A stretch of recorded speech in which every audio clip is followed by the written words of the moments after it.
जय श्री कृष्णा। राधे राधे। आप सभी सखियों को प्रीति सखी का प्यार भरा राधे राधे। तो बस दिन की शुरुआत है और आज के इस सुंदर से व्लॉग की शुरुआत भगवान जी को स्नान कराने के साथ तो बस सुंदर सा श्रृंगार कर दिया है अपने लड्डू गोपाल जी का और इनको सुंदर सी पोशाक धारण कराई है। और आज क्योंकि एकादशी भी है तो इसलिए आज मैंने ये ऑरेंज कलर की पोशाक धारण कराई है। और क्योंकि आज एकादशी है तो इसलिए तुलसी दल मैंने कल ही तोड़कर रख लिए थे, क्योंकि एकादशी के दिन और द्वादशी के दिन तुलसी दल नहीं तोड़े जाते, इसलिए एक दिन पहले से ही तोड़कर रख लेती हूँ मैं। और अगर कभी रविवार पड़ जाता है या मैं तोड़ना भूल गई तो ऐसे में जो तुलसी दल पहले से हम भगवान जी को चढ़ा कर रखते हैं या जो भोग में रखते हैं वही तुलसी दल हम दोबारा यूज़ कर सकते हैं। और रात के जो बर्तन धुले हुए रखे थे उनका पानी अच्छी तरीके से सूख गया है, तो अब जो बर्तन हैं उन्हें मैं उनकी सही जगह पर लगा दूंगी। इससे जो काम है वो काफ़ी आसान हो जाता है। और साथ में मैं अपने लिए बना रही हूँ यहाँ पे सुबह की चाय। और आज है ना सुबह से ही कामों की बस लाइन लगी हुई है, जबकि जो गुरुवार का दिन होता है उसकी सारी तैयारियां मैं एक दिन पहले से ही कर लेती हूँ, क्योंकि गुरुवार को मेरा फास्ट होता है। पर फिर भी आज इतने सारे काम हैं जिन्हें अगर मैं गिनते जाऊँ तो बैक टू बैक सारे काम लगे हुए हैं। तो बस चाय एंजॉय करूँगी और उसके बाद लग जाऊँगी घर के दूसरे कामों में। तो सब्जियां आई हुई हैं तो उन्हें भी वॉश करके मैं रख दूंगी फ्रिज में सारी सब्जियों को। जब भी सब्जियां मार्केट से आती हैं मैं उन्हें सारी सब्जियों को अच्छी तरीके से पानी से वॉश करके सुखा के और फिर उसके बाद ही फ्रिज में ऑर्गेनाइज़ करके रखती हूँ। ऐसा करने से सब्जियां फ्रेश भी रहती हैं और जो मेरा काम है वो भी काफ़ी आसान हो जाता है। और कई बार जो सब्जियां होती हैं उनमें कुछ रेती या कुछ कचड़े वगैरह भी लगे रहते हैं जो मार्केट में लग जाते हैं, वो भी साफ़ हो जाती है और पूरी तरीके से जो सब्जियां हैं वो फ्रेश नज़र आती हैं। अब कई लोगों का ऐसा भी कहना होता है कि हम घर के कामकाज में इतना उलझ जाते हैं या काम हमारे इतने ज़्यादा होते हैं घर के कि हमारे पास पूजा पाठ के लिए समय बच ही नहीं पाता।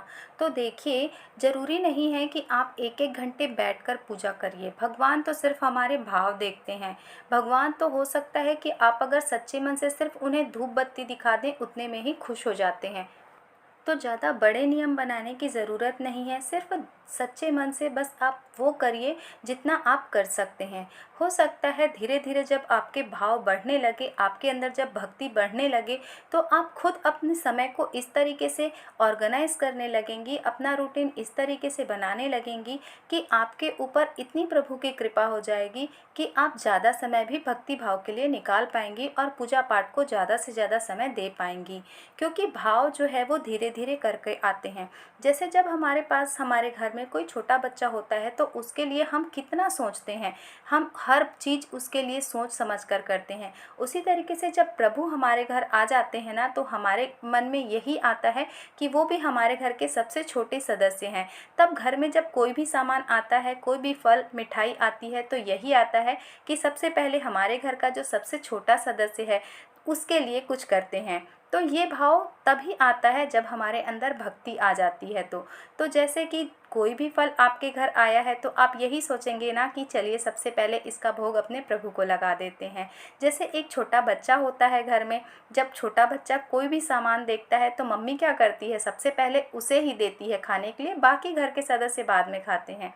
तो उसी तरीके से जब भक्ति आती है तो आपके अंदर वो भाव आते हैं कि आप प्रभु को भी बच्चे की तरह देखते हैं और फिर उनके लिए भी आप वैसे ही भाव रखते हैं जैसे एक छोटे बच्चे के लिए एक माँ के भाव होते हैं। तो इस तरीके से हमारे जो भाव है ना वो बदलते हैं भक्ति आने से। तो घर की जो सफाई है वो भी कर ली है मैंने। कुछ सारे कपड़े फैले हुए थे जो धुल कर रखे थे, उन्हें फोल्ड करके अलमीरा में लगा दिया है। और क्योंकि आज गुरुवार है तो गुरुवार के दिन जो पीली दाल है, चने की दाल, उसका कुछ ना कुछ हमें अपने घर में ज़रूर बनाना चाहिए। पीली खाना हमें इस दिन ज़रूर खाना चाहिए। तो इसलिए क्योंकि मेरा फास्ट भी है तो यहाँ पे मैं जो बेसन है उसकी यहाँ पे पूरियाँ बना लूँगी। और क्योंकि इस उपवास में पीला ही कुछ खाते हैं, जिसमें हम भगवान बृहस्पति देव का उपवास करते हैं, उस व्रत में पीले कपड़े पहनते हैं, ऐसा सारा इसका नियम होता है। अगर आपको इसके बारे में और जानकारी चाहिए, इस व्रत के बारे में पूरी तरीके से, तो मुझे कमेंट करिएगा। मैं कमेंट में आपको या फिर एक दूसरी वीडियो बनाकर पूरी डिटेल में जानकारी ज़रूर बताऊंगी। तो बस यहाँ पे पूरियाँ बना ली है मैंने। और हाँ, इस व्रत में जो एक वक्त का खाना खाना होता है और वो भी बिना नमक का, कुछ मीठा ही खाना होता है। तो मैं पूरियाँ बना लूँगी और इसको मैं अक्सर चाय के साथ खाती हूँ, क्योंकि चाय के साथ या फिर दही के साथ यही मुझे अच्छा लगता है। तो इस तरीके से आप जो भी ठीक लगता है आपको वो कर सकते हैं। तो क्योंकि बेसन की पूरियाँ सबको उतनी पसंद नहीं है, इसलिए बाकी लोगों के लिए मैं नॉर्मल पूरियाँ बनाऊँगी और मैंने अपने लिए बेसन की पूरियाँ बना ली हैं। तो बस इसके बाद हाथ मुँह धो लिया है, कपड़े चेंज कर लिए हैं। किचन में काम करते समय इन दिनों हालत इतनी ज़्यादा ख़राब हो जाती है कि ऐसा लगता है कि किचन से निकलते ही तुरंत शावर ले लें। तो बस मैंने भी कपड़े चेंज कर लिए हैं और फिर हाथ मुँह धो के बाल वाल बना लिया है। और बस इसके बाद जो किचन में थोड़ी चीज़ें फैली हुई थी उसे भी समेट दूंगी और थोड़ी सी किचन की क्लीनिंग भी कर लूँगी। तो इस तरीके से किचन क्लीन रहता है तो काम करने में अच्छा भी लगता है। और यहाँ पे मुझे दही जमाना है, तो दूध को हल्का सा गुनगुना कर लिया है मैंने। और अब बस यहाँ पे इससे दही बनाने के लिए मैं गंजी में थोड़ी सी दही लगाऊंगी और फिर दूध डालकर रख दूंगी। और जब हम इस तरीके से दही जमाते हैं ना, तो जो दही है वो बहुत अच्छी बनती है, बिल्कुल एकदम मार्केट जैसी दही बनकर आती है। तो आप अगर दही बनाते हैं तो इस प्रोसेस को ज़रूर फॉलो करिएगा। बिल्कुल भी तामझाम नहीं है, बिल्कुल ही आसान तरीके से ये दही बन जाती है। और जो भी मलाई है उसे निकाल कर रख लूँगी और उसके बाद उसी दूध से मैं यहाँ पे दही जमने के लिए रख दूँगी। और कई लोगों का ये भी डाउट होता है कि हमारा जो रोज़ का पूजा का जो रूटीन है वो किस तरीके का होना चाहिए, हमें कौन से नियम फॉलो करने चाहिए। तो देखिए, रोज़ की जो पूजा है उसमें हमें कोई ज़्यादा तामझाम नहीं करना है, कोई संकल्प नहीं करना है। बस जितना आप कर सकते हैं उतना करना है। जैसे कि रोज़ सुबह शाम अपने घर के मंदिर में और तुलसा जी में और दहलीज में दीपदान कर दीजिए। तुलसा जी में जल चढ़ा दीजिए। अगर आपके घर ठाकुर जी की सेवा है तो उनको भोग लगा दीजिए। अब भोग अगर आप खुद से बना कर लगा सकते हैं तो बहुत अच्छी बात, अगर नहीं बना सकते तो कुछ ड्राई फ्रूट्स या मिश्री ये सारी चीज़ें लाकर रख लीजिए और फिर उसे ही आप प्रभु को भोग लगा दीजिए। तो इस तरीके से जो सरल सेवा है ना, आसान तरीके की, वो सेवा करिए, भगवान उससे ही प्रसन्न हो जाते हैं।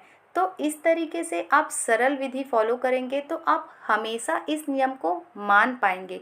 वरना अगर आपने बड़े बड़े संकल्प कर लिए, बड़ी बड़ी सेवा रख ली और फिर अगर आप उसे हफ्ते 10 दिन या 1 महीने तक करने के बाद नहीं कर पाएंगे, तो इससे बेहतर है कि उतनी सेवा रखिए जितनी आप पूरे सालों साल सदा बड़े ही आसानी से निभा पाएँ। तो यहाँ पे रख दी है मैंने चाय पकने के लिए। तो ये थी आज की वीडियो। अगर वीडियो अच्छी लगी तो वीडियो को लाइक करिएगा। मिलते हैं एक और नई वीडियो में। जय श्री कृष्णा।